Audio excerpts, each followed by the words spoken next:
Hello and welcome दोस्तों, मेरा नाम है करण और आप सभी लोगों का ट्रेड सॉल्यूशंस के इस यूट्यूब चैनल के ऊपर स्वागत है। हेजिंग स्ट्रेटजी सीरीज की आज की इस वीडियो में हम जिस स्ट्रेटजी के बारे में बात करने जा रहे हैं उस स्ट्रेटजी का नाम है बेयर पुट स्प्रेड।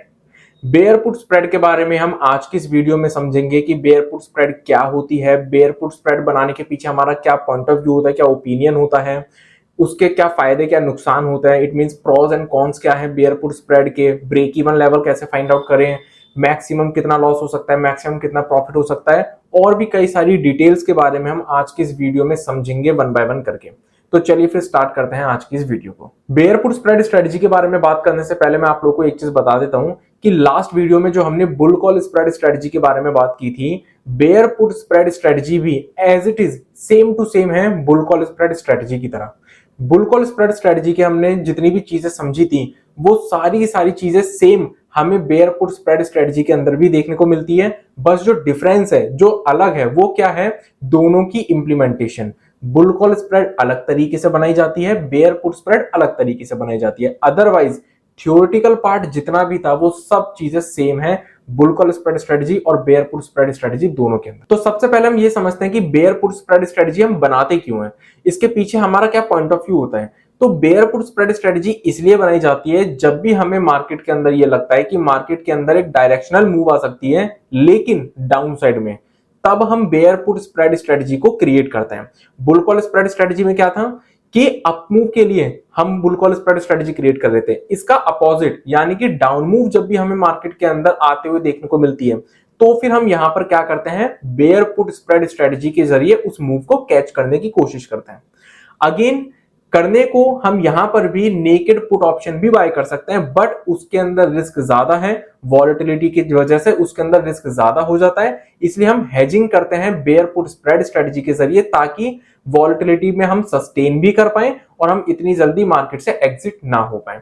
तो इसलिए बेयर पुट स्प्रेड स्ट्रेटजी बनाई जाती है जब भी मार्केट के अंदर डाउन मूव को कैच करना हो। तो अब अगर हम बात करें इस स्ट्रेटजी के प्रोज एंड कॉन्स की या फायदे या नुकसान की, तो वो क्या होता है, तो जैसे कि मैंने लास्ट वीडियो में समझाया था, सेम फायदे नुकसान हमारे इसके अंदर भी है कि बेयर पुट स्प्रेड स्ट्रेटजी के अंदर एक तो सबसे पहला फायदा जो होता है वो ये होता है कि हमारा जो लॉस होता है वो लिमिटेड हो जाता है।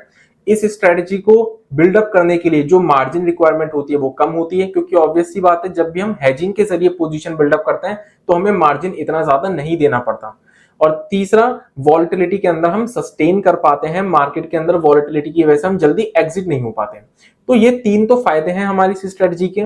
और जो हमारा नुकसान है वो बस यही है कि लॉस इसके अंदर जो लिमिटेड होता है उसके साथ साथ हमारा प्रॉफिट भी लिमिटेड हो जाता है, प्रॉफिट हमें अनलिमिटेड नहीं होता। इसलिए मैंने बोला था कि जो प्रोज एंड कॉन्स है इस स्ट्रेटजी के वो एज इट इज सेम है जैसा कि बुल कॉल स्प्रेड स्ट्रेटजी के अंदर थे। अब हम बात करते हैं कि बेयर पुट स्प्रेड स्ट्रेटजी को हम मार्केट के अंदर कैसे इंप्लीमेंट कर सकते हैं, कैसे क्रिएट कर सकते हैं, ब्रेक इवन लेवल कैसे फाइंड आउट कर सकते हैं, मैक्स लॉस मैक्स प्रॉफिट कितना होगा हम इस स्ट्रेटजी के अंदर, ये कैसे फाइंड आउट कर सकते हैं। अब हम इसकी बात करते हैं। तो अब अगर हम बेयर पुट स्प्रेड स्ट्रेटजी के बारे में देखें कि हम इसको कैसे क्रिएट कर सकते हैं, तो हम इसको बैंक निफ्टी के एग्जांपल के जरिए समझते हैं। मान के चलते हैं कि बैंक निफ्टी हमारा जो फिलहाल ट्रेड कर रहा है वो हमारा ट्रेड कर रहा है 51,300 के लेवल पे। इट मींस कि 51,300 का लेवल ये हुआ हमारा एट द मनी का लेवल। अब जैसा कि मैंने आप लोगों को बोला था कि बेयर पुट स्प्रेड स्ट्रेटजी जो हम बनाते हैं वो कब बनाते हैं, जब हमें लगता है कि मार्केट के अंदर एक डाउन मूव आ सकती है। अब मान के चलते हैं कि मुझे लग रहा है कि मार्केट जो है यानी कि बैंक निफ्टी जो है वो 51,300 से नीचे आ सकता है, तो मैं यहाँ पर नेकेड ऑप्शन बाइंग की जगह मैं यहाँ पे बेयर पुट स्प्रेड स्ट्रेटजी का इस्तेमाल करूंगा। अब बेयर पुट स्प्रेड स्ट्रेटजी बनाई कैसे जाती है, इसके नाम में ही छुपा है। बेयर यानी कि मंदी, मतलब हम मंदी के लिए बना रहे हैं स्ट्रेटजी। पुट यानी कि पुट के जरिए हम इस स्ट्रेटजी को बिल्डअप करेंगे। इट मींस कि हम इसमें क्या करेंगे, इस पूरी स्ट्रेटजी को हम पुट ऑप्शन के जरिए बिल्डअप करेंगे। जैसे हमने बुल कॉल स्प्रेड को सिर्फ कॉल ऑप्शन के जरिए बिल्डअप करी थी, सेम वैसे ही बेयर पुट स्प्रेड स्ट्रेटजी को हम सिर्फ पुट ऑप्शन के जरिए बिल्डअप करेंगे। तो अब हमें करना क्या है, मान के चलते हैं कि मुझे लग रहा है कि बैंक निफ्टी 51,300 से नीचे आएगा, और मान लो कि मुझे ऐसा लग रहा है कि बैंक निफ्टी यहां से 300 पॉइंट की सेलिंग दिखा सकता है, यानी कि 51,000 के लेवल तक आ सकता है। तो इस स्ट्रेटजी को बिल्डअप करने के लिए हमें करना क्या पड़ता है, हमें एट द मनी की जो पुट ऑप्शन होती है उसको तो हमें करना पड़ता है बाय, और जो हमारी आउट द मनी की पुट ऑप्शन होती है उसको हमें करना पड़ता है इसके अंदर सेल। तो जब हम एट द मनी की पुट ऑप्शन को बाय करके आउट द मनी की पुट ऑप्शन को सेल कर देते हैं, तो इस तरीके से हमारी bear put spread strategy create हो जाती है। अब जैसा कि मैंने बोला कि 51,300 से नीचे मुझे बैंक निफ्टी के आने के चांसेस लग रहे हैं और 51,000 तक बैंक निफ्टी मान लो आ सकता है, तो मैं क्या करूंगा, एट द मनी का लेवल क्या है 51,300, तो मैं 51,300 की जो पुट ऑप्शन होगी उसको मैं क्या कर दूंगा, बाय कर दूंगा।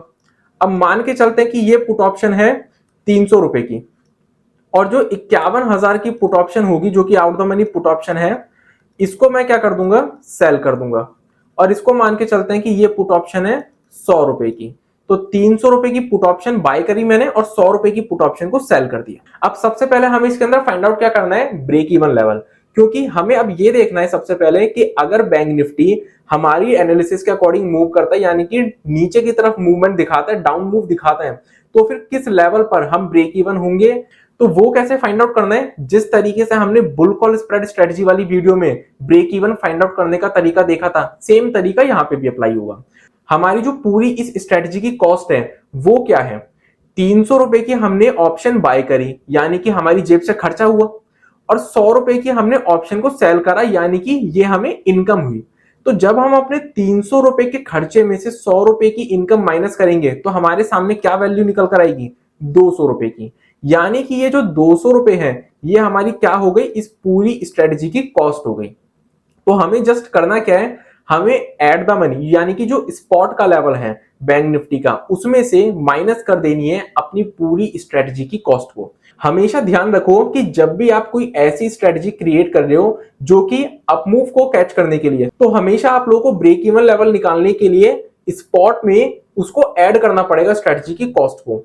और अगर आप जब भी कोई भी स्ट्रेटजी ऐसी क्रिएट कर रहे हो जो कि डाउन मूव को कैच करने के लिए, तो आपको ब्रेक इवन लेवल निकालने के लिए स्ट्रेटजी की कॉस्ट को स्पॉट में से माइनस करना पड़ेगा। ये चीज हमेशा ध्यान रखना हर स्ट्रेटजी में। तो हमें क्या करना पड़ेगा, हम डाउन मूव को कैच करने के लिए स्ट्रेटजी बना रहे हैं, तो हमें स्पॉट यानी कि बैंक निफ्टी का जो स्पॉट लेवल है 51,300, इसमें से हमें अपनी स्ट्रेटजी की कॉस्ट को माइनस करना पड़ेगा, यानी कि 200 रुपए की कॉस्ट को माइनस करना पड़ेगा।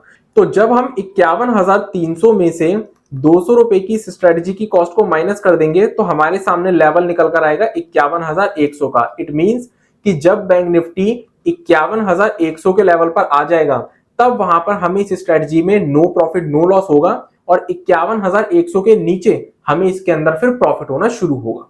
तो इस तरीके से हम ब्रेक इवन लेवल निकाल लेंगे इस स्ट्रेटजी के अंदर। अब अगर हम बात करें कि मैक्स लॉस हमें इस स्ट्रेटजी के अंदर कितना होगा, वो कैसे फाइंड आउट किया जाए, तो इसका तरीका भी सेम वैसा ही है जैसा कि हमने बुल कॉल स्प्रेड स्ट्रेटजी के अंदर सीखा था। हमारी इस पूरी स्ट्रेटजी की कॉस्ट कितनी है, 200 रुपए। तो 200 रुपए से ज्यादा का हमें इसके अंदर नुकसान नहीं हो सकता। हमेशा एक चीज ध्यान रखो कि जब भी आप कोई भी डेबिट स्प्रेड बना रहे हो, डेबिट स्प्रेड मतलब जिसमें कि पूरी स्ट्रेटजी को बिल्डअप करने के लिए आपकी जेब से पैसा जा रहा है नेट बेसिस पे, ना कि आ रहा है, तो हमेशा ध्यान रखो कि वहां पे आपका जो नुकसान होगा वो लिमिटेड ही होगा, जितनी आपकी पूरी स्ट्रेटजी की कॉस्ट है उससे ज्यादा नहीं हो सकता। अब जो बुल कॉल स्प्रेड स्ट्रेटजी होती है और जो बेयर पुट स्प्रेड स्ट्रेटजी होती है वो डेबिट स्प्रेड होती है, क्योंकि इस पूरी स्ट्रेटजी को बनाने में नेट हमारी जेब से पैसा जाता ही है, हमें पैसा मिलता नहीं है। तो इसलिए इन स्ट्रेटजीज के अंदर जितनी हमारी स्ट्रेटजी की नेट कॉस्ट है उससे ज्यादा का हमें नुकसान कभी नहीं हो सकता। अब इसके अंदर हमारी नेट कॉस्ट कितनी है इस स्ट्रेटजी की, 200 रुपए, और मान के चलते हैं कि हमने एक लॉट से ट्रेड ली, तो हम अगर 200 रुपए को मल्टीप्लाई कर दे 15 क्वांटिटी से, तो हमारे सामने इसके अंदर जो वैल्यू निकल कर आएगी वो निकल कर आएगी 3,000 रुपए। यानी कि इस स्ट्रेटजी के अंदर हमें 3,000 रुपए से ज्यादा का नुकसान किसी भी हालत में नहीं हो सकता, भले ही मार्केट, भले ही बैंक निफ्टी हमारे अपोजिट कितना ही चला जाए। अब अगर हम बात करें मैक्स प्रॉफिट की कि इस स्ट्रेटजी के अंदर हमें मैक्सिमम कितना प्रॉफिट हो सकता है, तो उसको कैलकुलेट करने का तरीका भी जो है वो सेम जैसे हमने बुल कॉल स्प्रेड स्ट्रेटजी के अंदर समझा था, सेम वैसे यहाँ पे भी कैलकुलेट होगा। हमें करना क्या है, जो दो स्ट्राइक प्राइस के अंदर हमने ट्रेड ली है, यानी कि 51,300 की पुट ऑप्शन और 51,000 की पुट ऑप्शन, दोनों स्ट्राइक के बीच का हमें डिफरेंस देखना है, जो कि इस सिचुएशन में क्या है, 300 रुपए। और इस डिफरेंस में से हमें क्या कर देना है, माइनस कर देनी है अपनी कॉस्ट ऑफ स्ट्रेटजी, जो कि हमारी थी 200 रुपए। तो जब हम 300 रुपए में से 200 रुपए की अपनी कॉस्ट ऑफ स्ट्रेटजी को माइनस कर देंगे तो ये हमारे सामने निकल कर आ गया डिफरेंस 100 रुपए का। और जब हम इसको मल्टीप्लाई कर देते हैं लॉट साइज से, जैसे कि इस एग्जांपल में हमने एक लॉट का एग्जांपल लिया है, तो 15 क्वांटिटी से अगर हम मल्टीप्लाई कर दें तो हमें इसके अंदर मैक्स 1500 रुपए का प्रॉफिट हो सकता है, इससे ज्यादा का प्रॉफिट नहीं होगा। भले ही बैंक निफ्टी कितना ही गिर जाए, लेकिन फिर भी हमें 1500 रुपए से ज्यादा का प्रॉफिट किसी भी हालत में इसके अंदर नहीं हो सकता। और ये जो 1500 रुपए का मैक्स प्रॉफिट है, ये भी हमें किस लेवल पर होगा? ये जो हमने 51,000 की पुट ऑप्शन बे की है, यानी कि जो सेल वाली ऑप्शन है, इस 51,000 की पुट ऑप्शन पे जब बैंक निफ्टी आ जाएगा तब हमें ये मैक्स 1500 रुपए का प्रॉफिट होगा। इसके बाद बैंक निफ्टी भले ही कितना भी गिर जाए, हमें 1500 रुपए से ज्यादा का प्रॉफिट हो ही नहीं सकता। तो इस तरीके से हम बेयर पुट स्प्रेड स्ट्रेटजी के अंदर भी क्या कर सकते हैं? मैक्स प्रॉफिट कैलकुलेट कर सकते हैं कि हमें इसके अंदर कितना प्रॉफिट होगा। तो इसी के साथ आज की इस वीडियो को मैं यहीं पर कंप्लीट करता हूं। आई होप कि आप सभी लोगों को आज की वीडियो अच्छी लगी हो, इंफॉर्मेटिव लगी हो। तो मिलते हैं नेक्स्ट वीडियो में, तब तक के लिए स्टे सेफ, स्टे हेल्दी।